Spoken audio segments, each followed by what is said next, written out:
प्रिय विद्यार्थियों नमस्कार।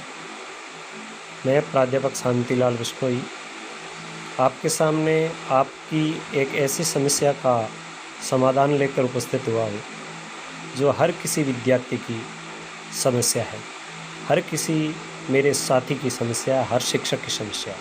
तो वो समस्या यह है कि कक्षा 12 का पाठ्यक्रम बदलने के बाद एनसीईआरटी का पाठ्यक्रम जो लागू किया गया है उसमें हिंदी अनिवार्य में व्याकरण क्या रहेगी। तो इस मेरी बात को सुनकर और आपकी स्क्रीन पर आप इस पेपर को देखकर थोड़े शंकित होंगे कि हिंदी व्याकरण के पाठ्यक्रम और इस पेपर का क्या लेना देना। तो साथियों, आपकी जानकारी के लिए बता दूं कि सत्र 2014 में, 15 में, उससे पहले 12 में, 13 में एनसीईआरटी का पाठ्यक्रम ही लागू था और जो आज पाठ्यक्रम लागू किया गया है वो हूबहू वही पाठ्यक्रम है। तो इस पेपर के माध्यम से मैं आपको बताना चाहूँगा कि हिंदी अनिवार्य में किस प्रकार की व्याकरण पूछी जाती है, किस प्रकार के प्रश्न पूछे जाते हैं। यदि इस वीडियो को आपने आखिर तक देख लिया तो व्याकरण में से कौन से प्रश्न आते हैं, इस समस्या का आपका समाधान हो जाएगा। तो यह आप उच्च माध्यमिक परीक्षा 2014 का पेपर देख रहे हैं बोर्ड का, जिसका 3.25 घंटे का टाइम था। हिंदी अनिवार्य लिखा हुआ है और पूर्णांक 80 है। इसको देखने के बाद आपकी पूरी शंका क्लियर हो जाएगी कि हिंदी व्याकरण में कौन से चैप्टर है जो हिंदी अनिवार्य के अंतर्गत रखे गए हैं। तो ध्यान से देखिए ये वीडियो। तो इस पेपर में आप देख रहे हैं कि इसके 4 भाग थे। 4 भागों में यहाँ पे रोल नंबर की बात है, सभी प्रश्नों की बात है, उत्तर पुस्तिका की शब्द सीमा है और प्रश्न 4 भागों में अ, ब, स और द में बांटा गया है इनको। अब यदि आप यहाँ पे देख रहे हैं तो इसमें खंड क दिया हुआ है। खंड क में सप्रसंग एक अपठित काव्यांश होता है और उसमें से पढ़कर आपको प्रश्नों के उत्तर देने होते हैं। तो ये अपठित आप देख रहे हैं, अपठित काव्यांश दिया हुआ है। अपठित इस काव्यांश में से आपको ये 4 प्रश्न दिए गए। तो क्लियर हो जाना चाहिए कि ये 4 प्रश्न 2-2 नंबर के हैं और कुल मिलाकर ये जो अपठित काव्यांश होगा आपके 8 नंबर का। साथ ही साथ आप योग भी कर लें। इसके बाद प्रश्न नंबर जैसे दूसरा आता है तो यह अपठित गद्यांश होता है और इसमें भी 2-2 अंक के 4 प्रश्न पूछे जाते हैं। तो यहाँ से आप देखिए 2-2 अंक के 4 प्रश्न हैं, अ, ब, स और द। अब यहाँ पे देखिए अलग से हिंदी व्याकरण नहीं है, लेकिन काव्यांश और गद्यांश है अपठित। इनमें से आपको व्याकरण से संबंधित प्रश्न पूछा जा सकता है। जैसे यहाँ पे शब्द दिया है सामाजिक। सामाजिक शब्द में मूल शब्द और प्रत्यय बताना है। तो ये देखिए मूल शब्द और प्रत्यय ये व्याकरण का ही हिस्सा है। लेकिन एनसीईआरटी क्या कहता है, एनसीईआरटी कहता है कि अलग से व्याकरण की शिक्षा नहीं देकर पाठ्यक्रम के साथ साथ व्याकरण की शिक्षा। तो अलग से व्याकरण का कोई चैप्टर नहीं रखा गया है, फिर भी आपसे इस प्रकार की सामान्य जानकारी पूछी जा सकती है, जैसा कि यहाँ पे स में पूछा गया है। तो ये 4 और 4 8 नंबर के हो गए। इसके बाद पेपर का खंड आता है ख, और ख में क्या दिया है देखिए 7 नंबर का निबंध दिया है, शब्द सीमा 450। तो आपको इनमें से कोई एक पर, जैसे अ, ब, स, द और य, मतलब यहाँ पे 5 ऑप्शन दिए हैं, 5 में से आपको कोई एक निबंध करना है और वो 7 अंक का है। इसके बाद प्रश्न नंबर 4 देखें, आपके शहर में बढ़ते अपराध या आपके विद्यालय में आयोजित मतदाता जागरूकता अभियान के तहत आयोजित जिला स्तरीय प्रतियोगिता है और उसमें समाचार पत्र में प्रसिद्ध करने हेतु आपको एक प्रतिवेदन लिखना है। तो ये प्रतिवेदन अनिवार्य का विषय है, ठीक है। ध्यान से देखें प्रतिवेदन कैसे लिखा जाता है। इसके बाद प्रश्न नंबर 5वां है, ये आपके अभिव्यक्ति और माध्यम जो पुस्तिका लगती है हिंदी अनिवार्य और साहित्य दोनों में, उसमें से पूछा जाएगा। तो ये प्रतिवेदन 4 का था, निबंध 7 का था और ये भी आपके 4 अंक के पूछे जाते हैं। देखिए 80 से 100 शब्द सीमा है और अ में ब और स ये 3 हैं।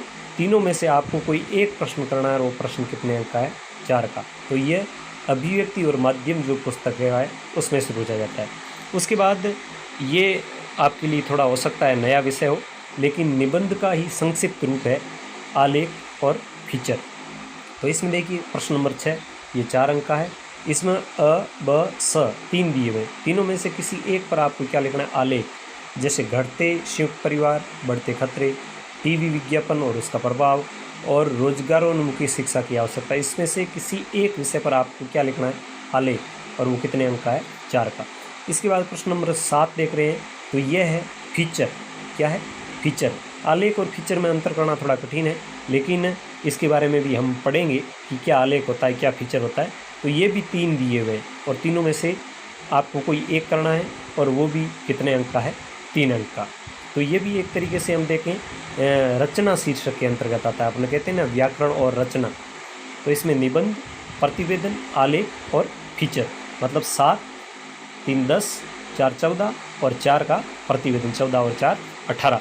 इसके बाद आपके पेपर का खंड ग होगा, ये पाठ्य पुस्तक का होगा, और पाठ्य पुस्तक में काव्यांश है। काव्यांश में से आपको प्रश्नों के उत्तर देने, ध्यान रखें शब्द संज्ञा क्या नहीं है। शरद आया पुलों को पार करते हुए, ये जो पतंग कविता है आलोक धनवा की, उसका काव्यांश है, और इसमें से आपको प्रश्नों के उत्तर देने हैं। प्रश्न कैसे है देखिए आप, जैसे यहाँ पे 4 प्रश्न दिए हुए 2-2 अंक के। नई चमकीली साइकिल और चमकीले इशारे का अर्थ, पतंग उड़ाने वाले बच्चों को कौन बुला रहा है, शरद का आसमान को मुलायम बनाने का क्या तात्पर्य है, और पतंग उड़ने के साथ बच्चों के व्यवहार में क्या परिवर्तन आता है। ये 2-2 अंक के, मतलब काव्यांश में से आपको प्रश्नों के उत्तर देने हैं, और अंक कितने? 8 का। ध्यान रखें हूबहू पेपर ऐसा ही होने वाला। इसके बाद काव्यांश के बाद एक गद्यांश होगा। देखिए यहाँ पे पठित काव्यांश को ध्यानपूर्वक पढ़कर प्रश्नों के उत्तर दीजिए।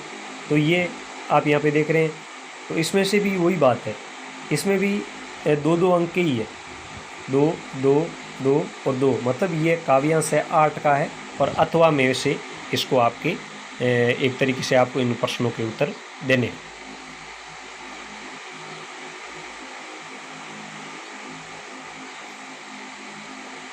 यहाँ पर भी काव्यांश है, पठित काव्यांश को पढ़कर प्रश्नों के उत्तर देने हैं। निज रोदन में राग लिए फिरता हूँ, तो ये हरिवंश राय बच्चन की जो कविता है आत्म परिचय, उस आत्म परिचय में से ये लिया गया है, ठीक है। और इसमें से भी आपको प्रश्नों के उत्तर देने हैं। और ये क्या किस प्रकार का होगा प्रश्न होगा, ये होगा भाव सौंदर्य और शिल्प सौंदर्य का, मतलब इसका भावार्थ क्या है और इसमें किस प्रकार की कला का प्रयोग किया गया, मतलब कैसी भाषा है, कोई छंद है या अलंकार है या तुकांत है, या अपने कहें कि किस प्रकार की भाषा से ली है। तो इस प्रकार के प्रश्न आपके शिल्प सौंदर्य में आएंगे, और इसका क्या भावार्थ है वो आपके भाव सौंदर्य में आएगा। और ये कितने का आएगा? 4 का। तो ये भी अथवा में आएगा, या तो आप ये करें या फिर ये दूसरे वाला करें। गर्बीली गरीबी, ये गहरे गंभीर अनुभव, ये विचार वैभव, दृढ़ता, ये भीतर सरिता, ये अभिनव मौलिक है मौलिक, इसलिए कि पल पल में जो कुछ भी जागृत है अपलक संवेदन तुम्हारा। तो ये सहर्ष स्वीकारा है जो कविता है, उसमें से लिया गया है। तो इसमें भी क्या लिखना है, या तो आपको भाव सौंदर्य और शिल्प सौंदर्य, तो ये भी क्या है? 4 अंक का। तो ये अथवा में आएगा। इसके बाद पाठ्यपुस्तक क्षितिज के पाठ्यपुस्तक आरोह के आपके प्रश्न होंगे, और वो प्रश्न कैसे हैं? 3 प्रश्नों में से कोई 2 करने हैं, और 1.5 अंक के, मतलब वो 3 अंक के। जैसे यहाँ पे देखिए सलेट पर लाल खड़िया चाक मल दियो, उषा कविता है, उसमें से है। अष्टनीपात से स्थापित उन्नत सत सतवीर, तो ये निराला की जो बादल राग कविता है उसमें से है। तो इन प्रश्नों के आपको उत्तर देने हैं। या फिर स उनको उतना ही पाते हैं खुद को जितना खो लेते हैं, तो ये फिराक गोरखपुर की जो रुबाई है। मतलब इन तीनों में से आपको कोई 2 करने हैं, और कुल मिला के वो कितने अंक के होंगे? 3 अंक के। इसके बाद दिया है पठित गद्यांश, मतलब ये पाठ्य पुस्तक का है, और इसमें से आपको उत्तर देना है। तो यहाँ पे आप ये देख रहे हैं कि ये आपकी जैनेंद्र की जो कविता है, एक तरीके से कविता नहीं, जो जैनेंद्र का पाठ है निबंध बाजार दर्शन, उसमें से लिया हुआ है, और इसमें से आपको प्रश्नों के उत्तर देने हैं।